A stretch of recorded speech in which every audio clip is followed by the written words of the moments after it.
अज कुव्वत शब्बीर अस्त। इकबाल कहता है कि आज हक अगर ताकत के साथ खड़ा है ना, हक के अंदर अगर दमखम मौजूद है, तो इकबाल कहता है वो इमाम हुसैन की वजह से है।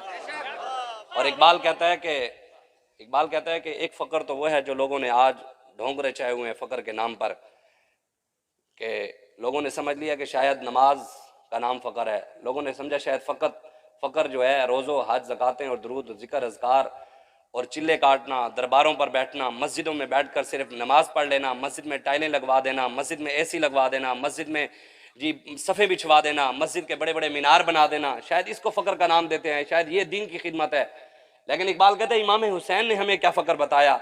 इकबाल कहते हैं फ़क्र वो नहीं है जो लोग आज हमें बता रहे हैं। इकबाल कहते हैं एक फ़क्र है शब्बीरी, इसी फ़क्र में है मीरी।